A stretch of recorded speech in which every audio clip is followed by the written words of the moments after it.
Yes, so I am an illustrator, and I was really fortunate to be invited to take part in the Picturebooks mentoring scheme last year, and I was paired with this lady here. No, I'm stealing your introduction. This is Jill. So I studied illustration and printmaking a long time ago at Duncan Johnson, and then sort of finished that feeling like I wasn't ready to be a freelance illustrator. I didn't really know where to start with that. It was pre-internet days, really, pre-social media. And so I did a master's in publishing because I was really interested in books and particularly children's books and production and design. And this book is a physical object. I've never wanted to do children's books at all, despite loving them, and I've actually brought along a couple of my books that I had as a child that I somehow managed to hold on to, despite not actually wanting to do children's illustration, just all the illustration that actually paid you proper money. But it was 2014 that I did my first picture book with Berlin Books in Edinburgh, and that was a non-fiction picture book, Robert the Bruce, King of Scots. It was written by the amazing James Robertson. And I had to sort of be persuaded a little bit to do that book. Because I was a bit ashamed that I didn't really know the story of Robert the Bruce. And I was like, no, that's terrible. But of course, James's writing and wonderful creative direction, Jim Hutchison, who was there at the time, and we made a lovely book. And it's still in print. And that kind of got me hooked on doing more books. So really, since then, so that came out in 2014, and then a paperback came out randomly 4 years later. It's a bit of a surprise, but a lovely one. I've kind of done different books. I sort of did a few more non-fiction picture books with Bloomsbury, the Picture Atlas and the Sea, which were, they're longer picture books. They're for slightly older children, so they're about 64 pages long. There's lots of information in them. Sea was written by Miranda Kristofnikov, and the Picture Atlas was written by Simon Holland. I think he's gone back to being a primary school teacher, I think, so I don't know what. Anyway, I never met him in the process of writing books, so that's one of the things that happens when you do picture books. And then eventually started to do more fictional picture books, and there was a wee bit of a gap, and then last year Coorie Doon came out that Jackie Kay had written, which was amazing, and that was her first picture book she'd ever written, despite all the other things that she'd written. And then also I Love You Every Colour came out last year as well, written by Carol Lewis, who's a Welsh writer. So yes, it's wonderful to be in that world of picture books, and and I think for me as well to be involved with picture hooks. Did I say picture books and picture hooks? Picture hooks. But to get the opportunity, we worked together last year. It was a wonderful experience with Esther. I've also mentored an illustrator in Tehran with the Buddy Scheme, which is really special. I'm still in touch with her despite everything that's going on. And lovely Aline from Portugal, or originally from Brazil, a couple of years ago. All really lovely people, and just lovely to help you on your way, hopefully. But you've got a book deal, so it's great. so that's my story, really. Yeah, and I'm Vivian French, and I'm the co-founder of Picturebooks. Lucy Dukes and I decided, we never can remember when we started it. I think it's 15 years ago, 15 years ago, when we felt that illustrators leave college and it's the big world out there and they don't know where to go. And so we thought, well, we would set up Picturebooks, which is basically a mentoring scheme, as you've heard, Jill mentors. Jill is one of our most loved and trusted mentors. And so we set up Picturebooks. We used to have lots of conferences and things like that, but over the years, a lot of people have followed us. We feel we are the kind of grannies of the picture book world. And so now we concentrate on the mentoring scheme and various other things, running events. And we run the main mentoring scheme. If anybody wants to know more about that, ask me afterwards. But we also have a buddy scheme, which is kind of, Lucy describes as mentoring light, which is, again, 6 months, but there's no exhibition at the other end. And I mean, I'm just delighted because my background, I'm a writer, I write picture books. But I also have this very weird situation in that I taught illustration at Edinburgh College of Art for 15 years and absolutely loved it. And I still do a lot of mentoring of illustrators rather than writers, bizarrely. So, I mean, I'm really, really lucky. So, yeah, so that's us, and we're here to talk about picture books and why we love picture books. Can I just ask, is anybody here an illustrator or would like to be an illustrator? Yeah. Is anybody here a teacher? Yeah, brilliant. Teachers are fantastic because they introduce children to picture books, and we think picture books are the most important books ever. And I'm going to talk a bit now, but then I'm going to shut up and let Esther and Jill do most of the talking. But what we thought we'd do is begin by actually deconstructing a picture book. How many people are here? Are there people here who just love picture books but aren't there to teach? Yes, well, good for you. Fantastic. Love that. So you're all up as well. Yeah, we should. Absolutely. Yes, absolutely. Yeah. Everybody, we love this. Yeah. So anyway, we thought we'd start, as I say, and this is my new visualizer, which isn't quite as wonderful as I thought it was going to be, but it's kind of okay. And the book that I usually use for this particular is The Stormware by Betty Davis. And I really, really love this book because it does so many things that are just fantastic. And the very first image you get is that. And I mean, what does that tell you? Just that little image tells you so much. I'm going to do this participatory. Yes. What does that say? What does that say to anybody? Windy. Sorry?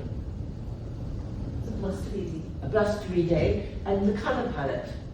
It's a blustery day, and what colours, with the colours that he's used? It's cold. It's cold colours, it's blue colours, and it's really, really blustery. And I love that. And I don't know whether other people find that, but so often I do quite a lot of mentoring of people who judge for the Carnegie, and it's amazing how many people go straight to the text, and they don't look at things like that. And I just love that. And then you get, of course, to the end papers, and I love end papers. I absolutely adore them. And that actually tells you the story, because there's the little whale has been left behind. But if you cheat and you look at the back end papers, there you go. And actually with children, when I'm doing this with the kids in schools, they go, oh, it's a story of a little whale who gets lost and then he finds his mummy again. And that's actually really good because that takes away the worry, you know, that he's going to never ever find his mummy. And of course, losing your parent or losing your carer or the person who loves you most is one of the most worrying things ever for children. Then you get the title page, and I have a problem with this because if you look down here, there's an enormous amount of information. If you are reading a book to a child at night in a bedroom and it's dark, it's really difficult to read that, and I would have an issue with the designer there about, you know, it actually comes up a little bit lighter on here than it does in the actual book. So there you go, and then we get this amazing first image, which I think is really, really stunning, and it says so much. Because it's not a very expensive visualizer, you can't see, but round the little boy here on the sand, he's actually drawn a little circle around himself. And what I love is the way that Benji has demonstrated the relationship between the father and the son. Just simply, image-wise, it just says, no, he lived with his dad and 6 cats by the sea. extra value. You can find the 6 cats. Yeah. So a good part about this is finding the cats. Yeah, absolutely. And it's something, and it's just one of those things which brilliant illustrators like Jill and Esther put in, and it just gives you that little extra kind of thrill. So, but you can tell that there's this relationship, which isn't really, at the moment, they're very, very separated. And there's all this space here. And then you have, again, you can see the relationship. There's the father putting on his coat and the little boy eating his breakfast.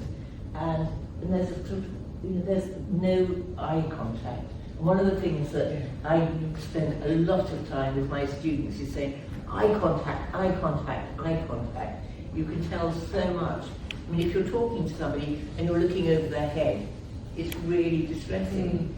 But it's something I look for a lot. Lucy says, whenever I'm doing a mentoring session, she always hears me say, what about the eyes? So, and then you have everyday noise, and then Dad left early for a long day's work, and you can see him looking out the window, and the father's not waving him goodbye, he's just stomping off. And he wouldn't be home again until dark, and you can have fun again counting the cats and both pictures, and he's eating his breakfast. So it's that separation between the two. And what I adore about picture books is that it's the visuals that tell the story. And I get very, very angry when people are reviewing picture books and they mention the author and they don't mention the illustrator. And it's the illustrator who has created this whole mood. I mean, this is written and illustrated by mentee, but it's something that drives me absolutely mad. I also feel, personally, that illustrators should be paid a lot more than authors, because it's the visual language that children read. It's very often the child's first introduction to art, and then it's sort of any kind of any nature. So you get, then one night, a great storm raged around our house, and in the morning I went down to the beach, and again you can just about see in the distance, right up, if I pointed it on here, there's actually, that's a little bump, and I'm sorry that you can't see it not here, you spotted something. But I mean, the loneliness of that little boy and the distance between them, that huge expanse of sea. And I think if I'd been the designer, I might have said, can you see a little boat, which would be his father fishing, but maybe not. I'm also quite intrigued by the way that the houses are here as against the houses on the cover, but that's just, and then off he goes. As he got closer, it was a little whale washed up on the sand, and the houses are right there in the distance, and there he is, and he's running towards it. I think with that one, for me, I really love the change in the whole body language of Noy. He's excited, isn't he? He's galloping along the beach. I mean, and it's really, it's a contrast between those first drawings that we've seen of him, you know. Yeah. And he's, because body language is so incredibly important. Again, when I'm teaching illustrators, I get them to act things out. Because and it's all about viewpoint as well, you know, where you're looking. So then he sees the little whale, and he wonders what to do. And now this is where my granddaughter, who is very, very logical, said, how did he get the whale onto the car? There's a simple willing suspension of disbelief. And we have discussions about how he could have done it, but she likes to know the mechanics. But I love this little sequence. And he's so engaged, and again the body language here, he's heaving on the cart to get it to move, and takes it in and he puts it in the bath. Again, my little granddaughter said, how did he get it up the stairs? So again. But I love that opens up that discussion space that you have together. Exactly. You know, with whoever, who you're reading the book with, and it opens up the space. It's real. It's a real situation. How do you get a whale up the stairs? We have one discussion. And again, it's fun counting the cats. And then he tries everything to make the whale feel at home. There he is. The whale was an excellent listener. And I love that because if the whale was an excellent listener, who is not an excellent listener in his life? And then just see the whale in the bar. And then night was drawing in and it was growing dark. I love the light. Mentee's really, really good at working with light. And it's really, I love this pop of yellow. And again, you've got the washing blowing in the breeze. And just the mood is, there's the little boy's face looking out of the window. Somehow Noy kept his secret safe all evening. He even managed to sneak some supper, but he knew it couldn't last. And there's the barber just looking, you can see just about see his expression. And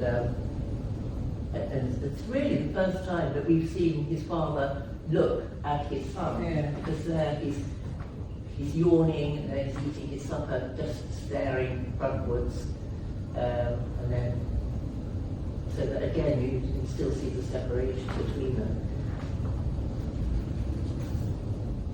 But that line, he knew it could last, is really poignant as well, isn't it? I know. Like, you kind of go either way at that point, couldn't it? His dad wasn't angry, he'd been so busy he hadn't noticed that Noy was lonely. He said they must take this whale back to the sea. And there's that lovely little cuddle there. And at last, Ivy, when we read, she said, at last, he's cuddling him. And she'd been waiting for that all along. And I love the fact that when they go out to sea, they're wearing identical clothes. So that you've got the little boy wearing his sou'wester and that going out. And then there's this page here, which I think is fantastic when they're looking. He was glad his dad was well there with him. I think it's hard to say goodbye. But again, I do have a problem because it's come up very well on the screen, but in the dark, reading out loud to a child at night, it's really hard to read this.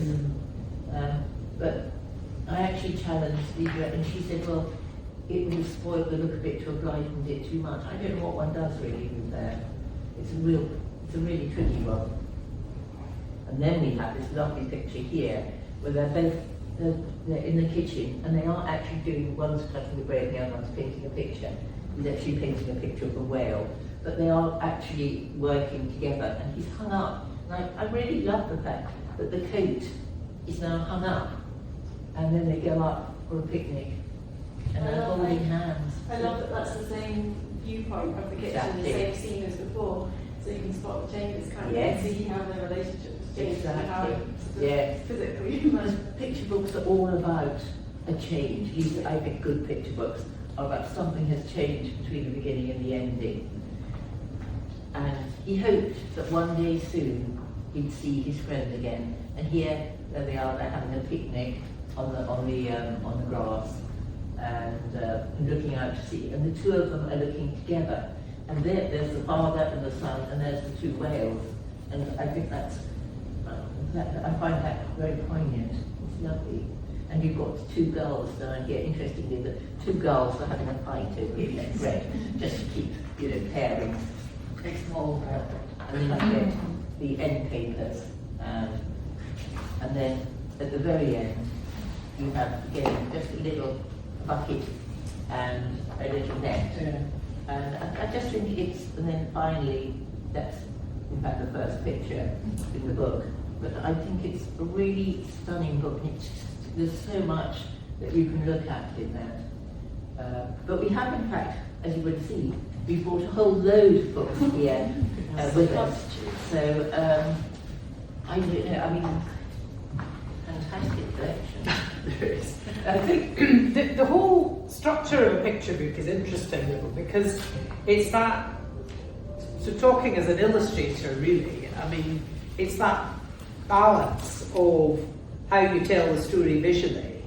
I've not written any books, I will one day, hopefully.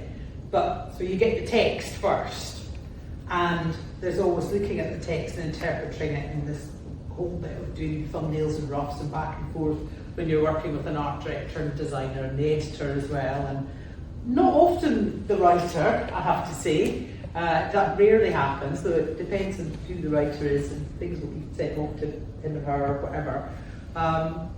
but it's how you interpret the words, the very few words that are in a picture book. And I think that I know it's a constantly shifting thing, isn't it? But the word count generally is really low in a picture book. In a traditional picture book, a sort of 32-page picture book, can be as low as, well, obviously you can get wordless picture books where you get 200 words, 250, 300. People are always really surprised at that. So every word has to count in a picture book. It has to absolutely deserve its place on the page. And as an illustrator, you have to kind of navigate around those words, don't you? And you saw those lovely illustrations by Benji, that not every word was illustrated. He created a whole other world around those words, and what was about to happen, what was happening before, and that's what I love about picture books. And children read pictures. Yeah. You said that earlier, and opens up all sorts of discussion. Yeah, it's that complete merging, isn't it, of a few words and a visual world, and together, when they work together well, just something else that's bigger than both of them is created, isn't it?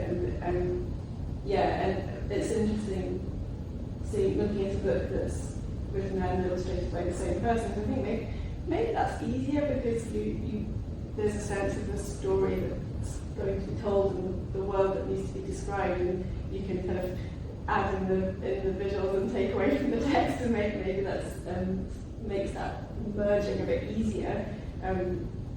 But I think there are amazing pictures somewhere where the text and the illustrations are made by different people, but somehow that magic has happened. Yeah. Yeah. I noticed you've got Townies by the Sea. So I think you brought that. I've got that as well. Which I think it won Carnegie Medal, didn't it? Yeah. The wonderful Sydney Smith, and written by Joanne Schwartz. And I think what Sydney Smith has done with that is quite amazing. And there's a bit where he says, after dinner, my mother and father sit on the balcony, drinking cups of tea and talking. And sorry. It's basically about a little boy who lives in a town by the sea, but it's a mining town, isn't it? Yeah. So there is that kind of undercurrent to the story that the father goes off to work.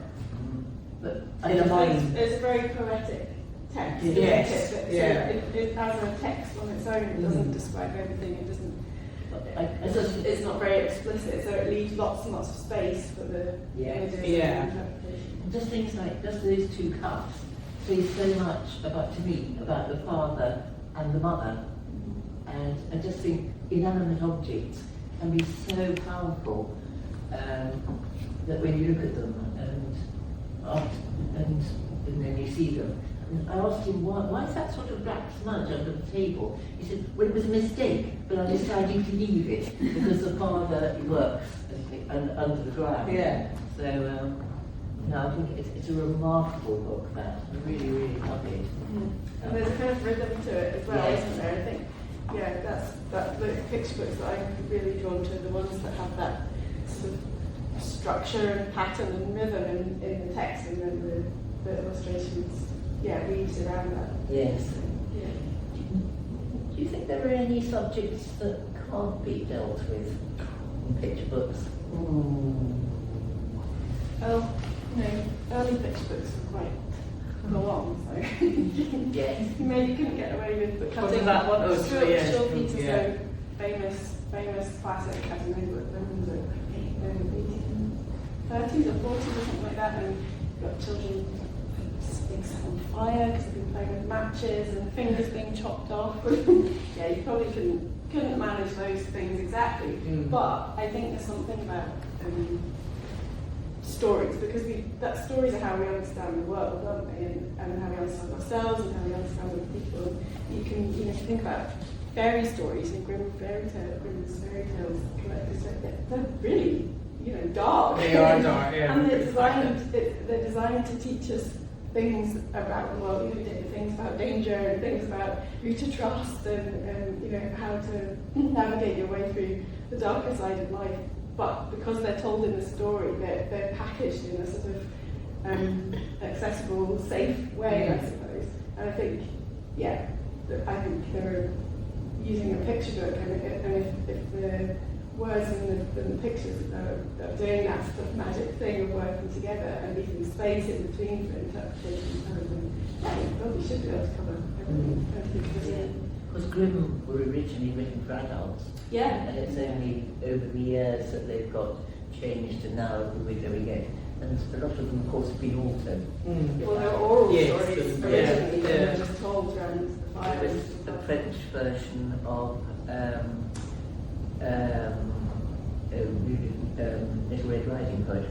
Little Red Riding Hood actually gets finished off by the woodcutters, a French version, and he bottles her blood. Oh.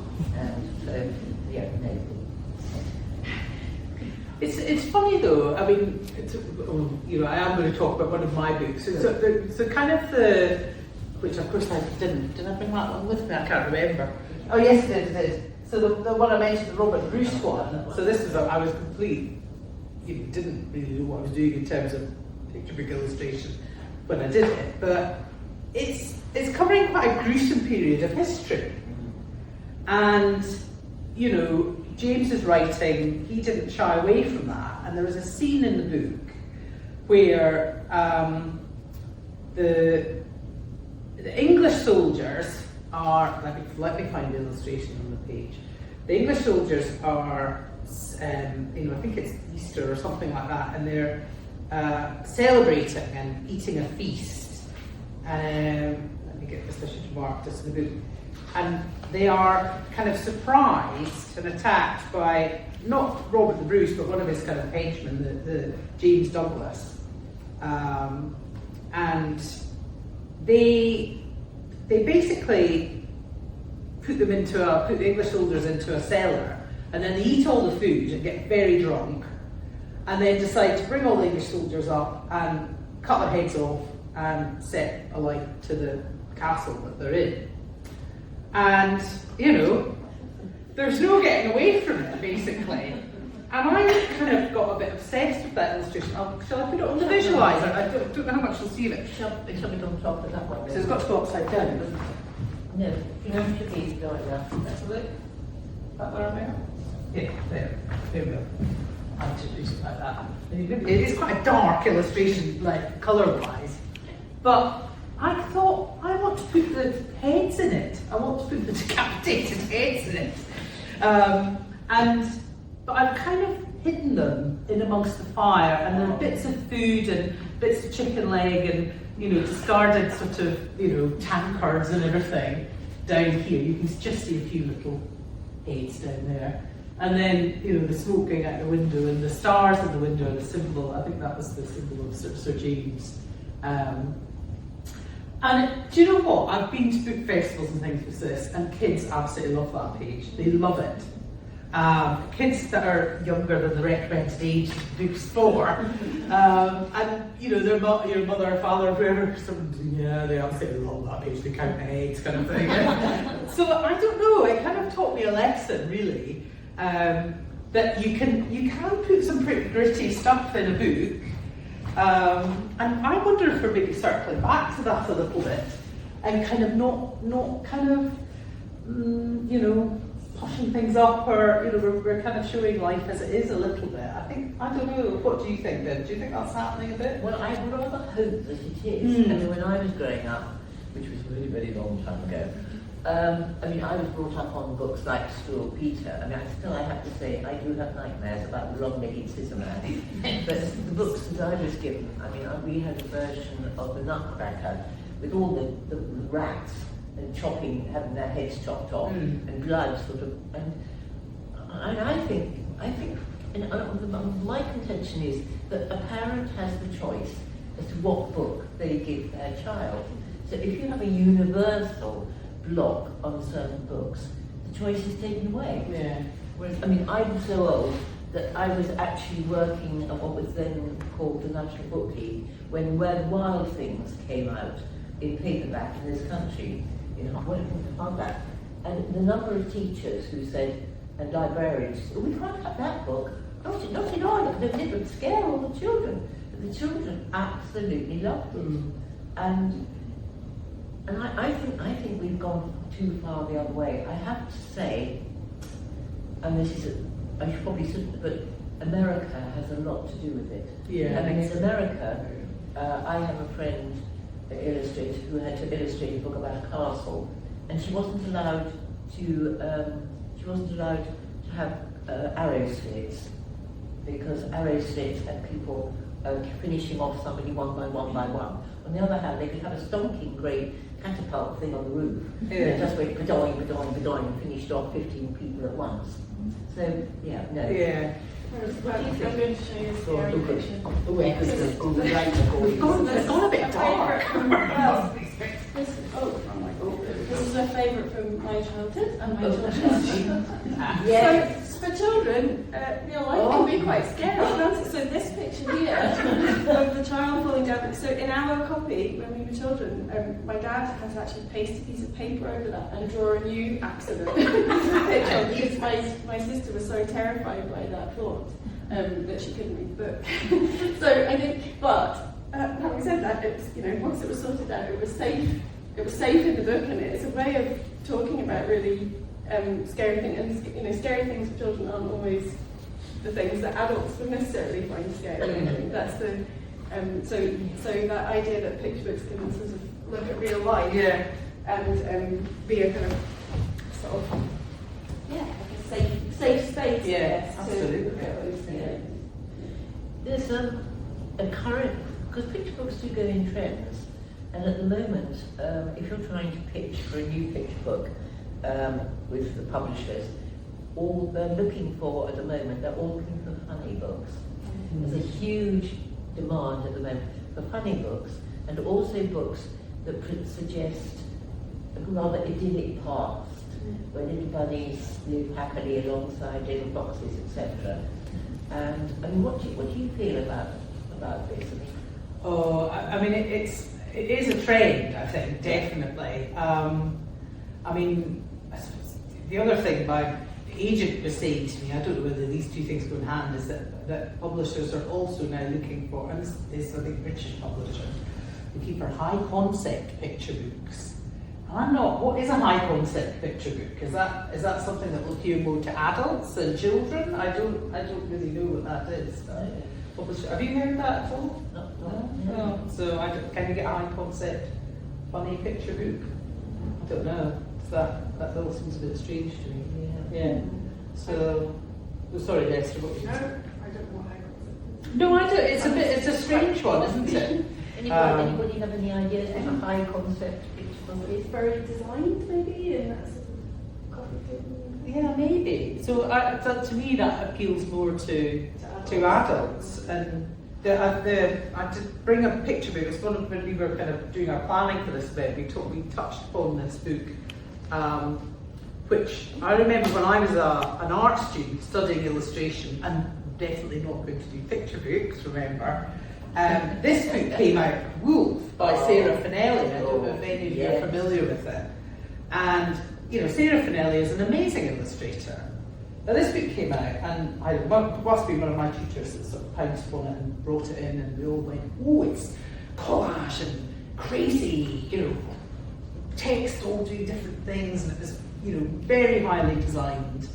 And I loved it, but then, I don't know, we kind of thought, well, it was a thing that illustrator, it was a sort of illustrator's illustrator, Sarah Finelli is. If you were arty, you loved it. It was amazing. It was so different and new. But I'm not sure if it was such a huge hit with children. So because they maybe didn't connect emotionally with the characters in the book. There were so many characters in the book. So maybe that's a high concept picture book. I don't know. I think that's really interesting. I had a friend staying overnight. We were chatting this morning about exactly that. The books that were like people like Sarah Finelli, and what actually children really, really love.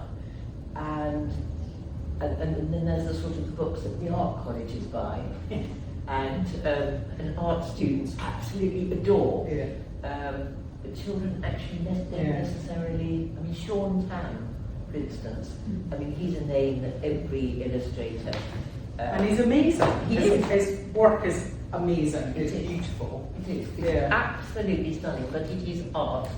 And if you give a child a choice between a Sean Tan book and a Nick Sharratt book, Yeah. they'll go for Nick Sharratt every time. Yeah, absolutely. And you can absolutely see why. Mm. But, what have you got there? I think Oh. that's another, yeah, John Classen, house held up by trees and things. Yeah. And I think that maybe falls into the beautiful but more for adults than children category. It's just absolutely, gorgeous illustrations, and it's a story about it kind of follows a house through time, as the family grow up and leave, and it's quite sad really. It's quite, the house sort of falls into rack and ruin, and then There's a lot of text.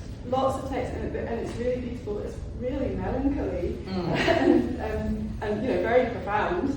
But yeah, my children, I remember them just saying, there's not the emotional connection in a field. Yeah, but it's interesting what you're saying about funny books as well, because I think there's somewhere between this and kind of books which maybe have sort of are just for laughs. That a kind of sweet spot. And I don't know if anyone, I haven't logged in and watched the whole thing, but Catherine Rundle's talking at Hay Festival. She's the ambassador, isn't she, for the Year of Reading? And she was talking, I just saw a little clip that was going around, probably I must have seen told, but she's talking about how reading for pleasure we're not necessarily thinking about pleasure as in, I think she said a nice glass of wine, but that sort of idea of quick fun and sort of entertainment, but that reading for pleasure can be a much deeper thing, a more sort of something that stretches you and challenges you, and can be a bit uncomfortable at times. And it's that kind of reading that we need to be encouraging, but from the youngest age, in order to make sure that we're really kind of deeply literate people and adults who read and can understand what's happening in the world and be critical about it. And I just love that idea that fun and entertainment is good. We need both, don't we? But that's if we only are making picture books that are sort of quick laughs. Yes. As illustrators, not for oh God, I've got to do a funny book because that's what's being commissioned. Yeah. Then you get this sort of glut of it, really. And you want that balance, don't you? You want deeper picture books and more thoughtful picture books and longer picture books with more text, picture books with no text, and I think also to have that choice in bookshops and supermarkets as well. I mean, that's a bit of a bugbear of mine. I mean, I know that's a whole other thing about how supermarkets get their books and all that kind of thing. And you could say, people go to the supermarket and at least they're going to buy a book and they're going to read it with their kids or stick it in their kids' hands, but it would be wonderful to see a bit of a wider choice there, I think, as well. But it's just having those books there for people to be able to look at, and access to those books, the libraries as well, absolutely. So we need a really wide range, which is where the independent bookshops actually do score. Because I think a lot of the chains centrally buy, and they buy books that they know will sell. And what do you think? But I'm fascinated by graphic novels and the fact that there's this huge rise in. I mean, people used to say, you go from a picture book to an early chapter book. Now it seems to me it's much more you go from a picture book to something like Dogman or Bunny versus Monkey or one of these. What's your feeling about that? Well, I mean, it's something, I've definitely taken note of and been reading about in, the seller press and all that kind of thing. I don't know, is it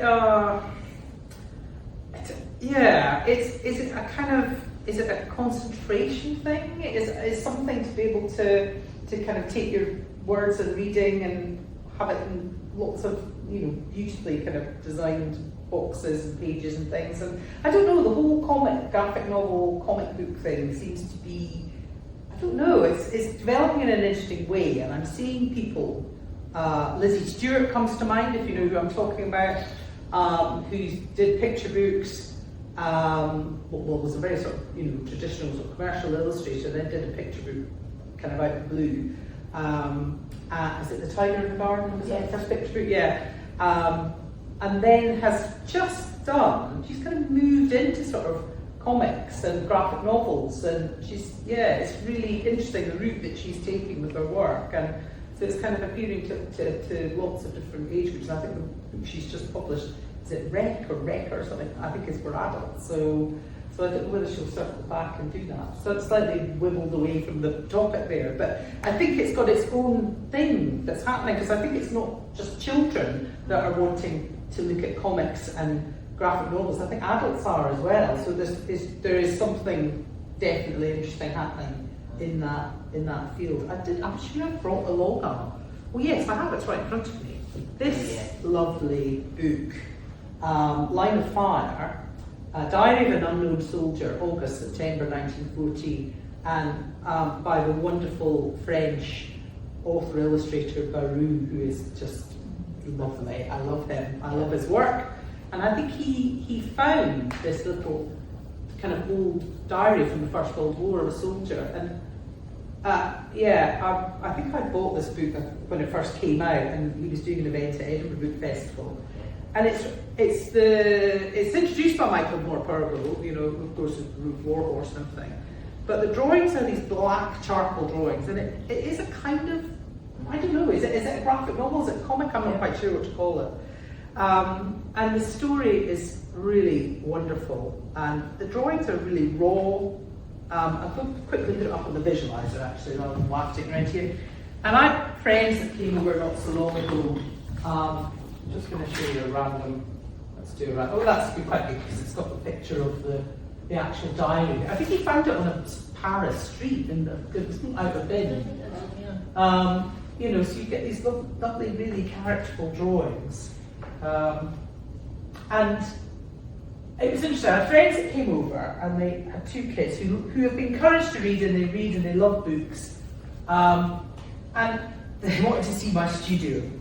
And interesting, it was the boy who spotted this on my shelf, and he said, "Oh, can I look at it? Can I look at it?" He just read it the whole day. He just was absolutely absorbed in it, and I thought that was really interesting. We weren't talking about it, nothing, and I thought there's something in that then, with the way that this story is told, the way it's drawn, that certainly grabbed his attention. And he was about 10, I think, 10 or 11, and so I let them borrow it, and they were very good, and they brought it back after he'd read. I think they got their own copy actually in the end. So, but it's such a wonderful story, and a really different way of telling a story, and I think it appeals to adults as well. I hope it. I definitely see that with my boys, particularly.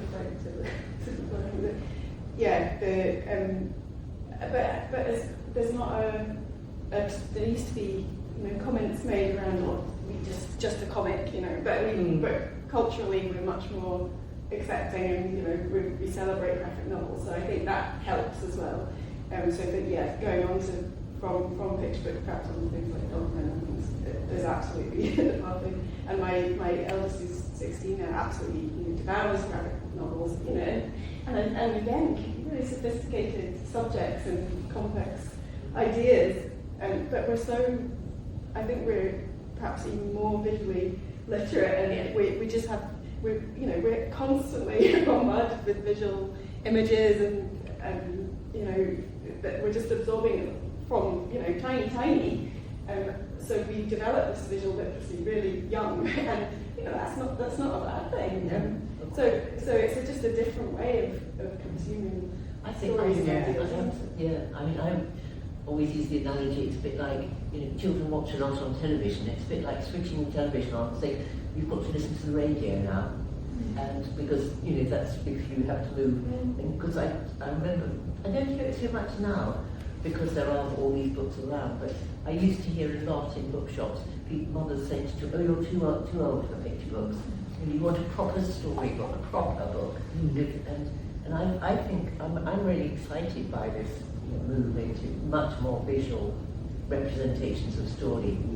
And I think that's fascinating. I think there's often a kind of gap as well, isn't there? I'm sure the teachers will know more about this, but where a child's understanding and kind of desire for a really complex story doesn't really match their reading age and their ability to look at a whole pages and pages of close text. So that's where, sometimes books or graphic novels or books with pictures that are at their more complex ideas level are really good, but also reading aloud. I think that's just the loveliest gift for a child at that sort of age, where they maybe don't need the pictures to have the pictures in their mind, but to have somebody read to them from a text that they probably couldn't manage themselves sort of bridges the gap between seeing the pictures on the page in front of you and interpreting the story through that, to having them sort of come alive in your mind, and then that helps you become a reader when you are faced with a piece of text. But it's a whole sort of process. It's all reading. Yes. I'm very aware of time flashing past. I just wondered whether there was anybody who wanted to ask any questions, because we can keep chatting for the next couple of hours. There's no problem at all. But if there's anybody who has a particular question that you wanted to ask, yes. So I review children's books for my book corner, and what we're seeing a lot is when picture books are sent our way, there's a lot more non-fiction coming through at the moment than there is, and they're getting smaller and the word count's going down. Do you think that it's a gatekeeper situation now in children's publishing, that it has to, we were talking about the Americans have banned so many books, so it's starting to appear here, and we're doing a couple of books banned in Manchester schools now. You kind of feel that it's kind of creeping up our way as well. But I think it would be interesting to hear what you thought about the way the publishing's going from that point of view. Do you feel that it's what the adults are now allowing children to read, like when you're in the bookshop and you don't want to do that as a baby? That's what Yes. And do you think that that's where we're heading? Interesting. What do you think? Oh, I hope not. But that whole business in Manchester was a bit worrying, and I really hate what's happening in America with books. And it's interesting what books written for adults here are being taken off school reading lists. So what was it, Bernadine Evaristo? It was taken off. So I think it is happening. And I think I don't know. I think there's maybe some publishers, maybe the bigger publishers. This is just my own personal kind of view for it. Who maybe have branches in America, or the mother body is in America, or whatever.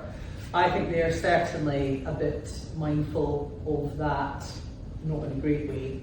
I think maybe smaller publishers are taking more risks with books, which is good. So I don't know. But publishing is so strange. It's such a strange thing because it's a business. It's a creative industry, but it's a lot more of the industry than the creative often it feels. And it has the businesses that have to sell books in the end, and they have to make profit. And the more risk they take culturally, or in terms of a tricky subject or something that's going to send up the wrong flags, then the greater their financial risk. I don't think you concerned with that. Do you think that's? Oh yeah, it always comes down to money as well. It does. What sales and marketing see, sadly. Okay. That department can dictate a cover, or what blurb is written, or how it's marketed, or whatever. So yes. No, and I think you're absolutely right. I think the very large, because publishing is there are these huge sort of composite publishers like HarperCollins and Hachette, and they've swallowed up an enormous number of the small independent publishers. It's they're like kind of monsters. They come along in snatches, and so they think, right, well, we've got to appeal to as many people as possible. So they go for the lowest common denominator that's going to work, and they don't want to frighten the chickens out of the field, so that they pay. So yes, you're right. I mean, I find the independent, the smaller publishers, and there are smaller publishers popping up all the time, and they do take risks. Sometimes it's painful, but it's. I hate the move that's going on at the moment. It's really. Can I ask the question? When your books get to the acquisitions, it's usually a spreadsheet that's involved to say, well, we think we're going to sell so many copies of this or whatever. Do you think they're now having different conversations about, well, no, that subject's a little bit too touchy, so whatever? Yeah. So maybe a book that we would have published last year to perhaps not get published this year. Intentions. I actually think that's been going on for quite a long time. Yeah. I've got a text at the moment about an elephant he's an elderly elephant, and he goes to the park and he meets a little bear who's crying on a bench, and I was told, oh no, we can't, stranger danger. It's an elephant, he's in a park, there's people all around. No, we can't have, and so the sensitivities. But that's interesting that you're saying that, because I remember having a conversation not that long ago, I think it was with Debbie Gliori, wonderful author illustrator, and this must have been around about, she was published by Bloomsbury as well, and so we must have met up at some Bloomsbury illustrators thing. So it must have been around about 2017, 2018, and her saying, or us having this conversation about that more and more publishers then were replacing human characters with animal characters so they could do things like that, and it seemed much friendlier, a sort of softer approach if you had, two different animals meeting on a park bench, whereas obviously now it's shifted again, it's like, you can't have an elephant and a bear, it's stranger danger. Yeah. So, yeah. Saying that, I've got a stranger danger book from the 1980s about a squirrel, and it was all stranger danger at that time, and the foreword was by Jimmy Savile. Oh, That's hear that, like, well, that book was published with a foreword by. Yes. About this. Oh my goodness me. That's why we're charging the elephant. Yeah. Oh my We've probably goodness. got, because we did start a little late, we've probably got time for one more question, if anybody, yes. I was just going to ask, because you're talking about publishers, what do you think of the self-published market with illustrators? Well, I've not self-published anything, but I've worked with people that have, and I think people are really turning to that. And I know it's popular with children's book writers. I mean, I used to be a member of, it's a long one, Scooby, we call it Scooby, Society of Children's Book Writers and Illustrators, which is a bit of a global organisation for, and a lot of kind of newbies join that. It's gone a bit pear-shaped in the UK for many reasons, but that a lot of people that join that won't self-publish their own book.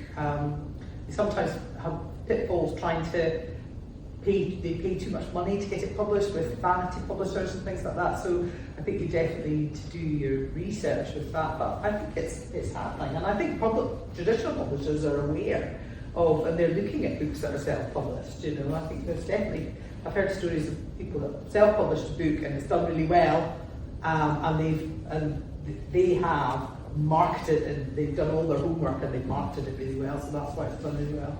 And traditional publishers have picked it up and repackaged the book and everything, and it's in your local Waterston's kind of thing. So I think the opportunities for self-publishing are much more sort of sophisticated than they were originally. So, and you get hybrid models and things now where the publisher is putting a normal amount in and you're putting, so it's a much more complicated. And then you have things like Amazon's publishing, so they do their print on demand, the digital first models and things that they have as well. So it's shaking things up a bit, and I think there's still, I feel there's still a bit of sort of, there's snobbery about it, yeah.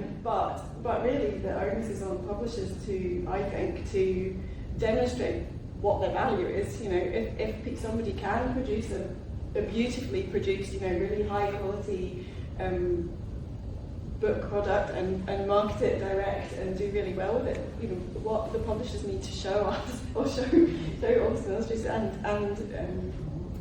and you know, us as consumers as well, what it is that they're bringing, and they're bringing a lot, of course, but you know, it is again, it's a funny sort of industry because it's quite secret. Some of it, isn't it? What happens, and really, there needs to be more transparency and openness, I think, so that we can appreciate what publishers do, and designers and editors and marketers as well. You know, it's not easy. Yeah. And the only thing I would say is don't use AI for the illustrations. I mean, I've been... Oh, the writing. Yeah, this is stunning. I've been sent a couple of books recently that were... Actually, the stories aren't bad, but they've used AI illustration, and it's really dreadful. Yeah. You can tell it's kind of, you know, big bog-eyed, sort of American type. Oh, but it's just going to get better and better all the time. Yeah. It's out the Pandora's box, I'm afraid. Yeah. So yeah, that's the scary thing. Speaking of someone who's had their work scraped, I'm sure you probably have. I think it's just happened. So yeah, you have to be thinking as you just have to try and be as original as possible, I think. And I don't know, maybe is there a return to making, more and more people saying I'm making this by hand? You know, this is on paper. You know, I don't know. I think I don't know. Physical book as a physical object, and Yeah. you know, all of the it's a big issue. So that's it. I think, sadly, that we really should stop there. But we've got lots and lots of books. If anybody wants to come look at the books, you are most welcome. If there's anything that you wanted to ask that you didn't feel that you could put your hand up and ask, come and ask us now. Thank you so much for coming. It's really lovely to see you here. And a big thank you to Elizabeth. It's a lovely day. Thank you.